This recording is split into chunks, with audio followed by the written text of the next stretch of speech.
Class MSc chemistry semester 3, paper है 13। Topic चल रहा है एयर पोल्यूशन, जो कि यूनिट 1 है और उसका पार्ट ए हम ले रहे हैं। Good morning students. कल हमने लिया था लेयर्स ऑफ एटमॉस्फेयर। आज हम उसके आगे लेंगे टेम्परेचर इन्वर्जन।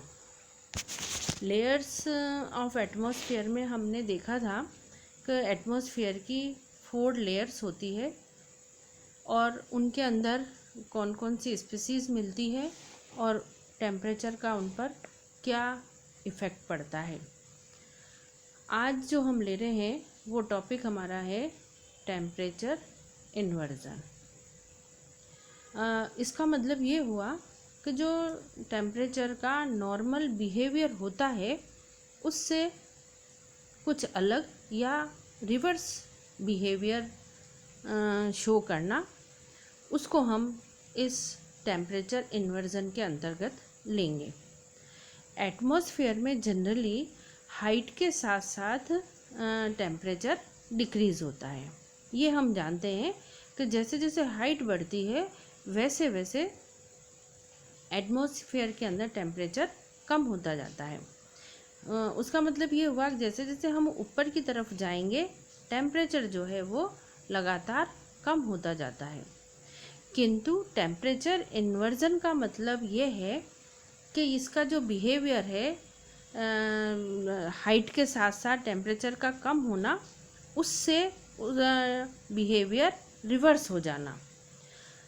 इसको हम ऐसे भी कह सकते हैं कि जो नॉर्मल बिहेवियर से टेम्परेचर का जो बिहेवियर आता है वो अलग आता है और उसी को हम टेम्परेचर इन्वर्जन के अंतर्गत लेंगे। इसका मतलब ये हुआ कि हाइट के साथ साथ टेम्परेचर कम होने की बजाय टेम्परेचर बढ़ता जाता है। तो हाइट के साथ टेम्परेचर का जो बढ़ना है वो टेम्परेचर इन्वर्जन कहलाता है, क्योंकि ये नॉर्मल बिहेवियर से अपना अलग बिहेवियर शो कर रहा है। इसलिए ये जो टेम्परेचर इन्वर्जन है वो एटमॉस्फेयर की 2 लेयर्स के अंदर दिखाई देता है। एक है स्ट्रेटोस्फेयर और दूसरी है थर्मोस्फेयर। तो स्ट्रेटोस्फेयर और थर्मोस्फेयर में ये टेम्परेचर इन्वर्जन देखने को मिलता है। अब हम इसको यहाँ पर इनको समझाएंगे कि टेम्परेचर इन्वर्जन क्यों हमें दिखाई देता है और क्यों आता है। The main reason of temperature inversion in stratosphere is absorption of UV radiation by the ozone layer and transforming it into heat। तो पहला जो इन्वर्जन स्ट्रेटोस्फेयर में देखने को मिल रहा है उसका रीज़न यही है कि स्ट्रेटोस्फेयर में टेम्परेचर के बढ़ने का मेन रीज़न ओजोन का यूवी रेडिएशन को एब्जॉर्ब करना है। जैसा कि हमने पहले वाली क्लास में देखा था कि स्ट्रेटोस्फेयर के अंदर ओजोन मिलती है और ये जो ओजोन है वो यूवी रेडिएशन को एब्जॉर्ब करती है। जब ये यूवी रेडिएशन को एब्जॉर्ब करती है तो उसके के कारण वहाँ पर टेम्परेचर इंक्रीज़ होता है या टेम्परेचर बढ़ने लगता है। तो स्ट्रेटोस्फेयर में टेम्परेचर के बढ़ने का ये रीज़न है। जबकि थर्मोस्फेयर में टेम्परेचर के बढ़ने का जो रीज़न है वो ये होता है कि वहाँ पर ऑक्सीजन और नाइट्रिक ऑक्साइड ये गैसेस मिलती हैं और ये ऑक्सीजन और नाइट्रिक ऑक्साइड थर्मोस्फेयर के अंदर यूवी रेडिएशन को एब्जॉर्ब करती है और एब्जॉर्ब करके आयंस में कन्वर्ट हो जाते हैं। तो उसके कारण से वहाँ पर टेम्परेचर बढ़ता है। तो स्ट्रेटोस्फेयर के अंदर ओजोन का मिलना और उन ओजोन का फिर यूवी रेडिएशन को एब्जॉर्ब करना, उसके कारण टेम्परेचर इंक्रीज़ हुआ। जबकि थर्मोस्फेयर में ऑक्सीजन और NO, ये गैसेस मिलती हैं और ये गैसेस यूवी रेडिएशन को एब्जॉर्ब करती हैं और एब्जॉर्ब करके फिर आयंस में कन्वर्ट हो जाती हैं। इस कारण से वहाँ पर टेम्परेचर बढ़ता है। The main reason of temperature inversion in thermosphere is absorption of UV radiation by gases oxygen and NO and they undergo ionization. The main reason of temperature inversion in stratosphere is absorption of UV radiation by the ozone layer and transforming it into heat. ये दोनों का हमने इसमें reason लिया कि इन दोनों के अंदर ये क्यों टेम्परेचर बढ़ता है।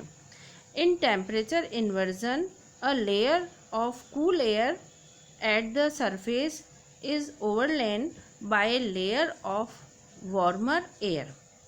The warm layer then acts as a cap or lid and stop atmospheric mixing. So, sometime inversion layers are also called stable air masses.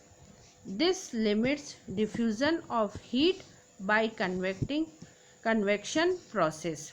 This result temperature inversion.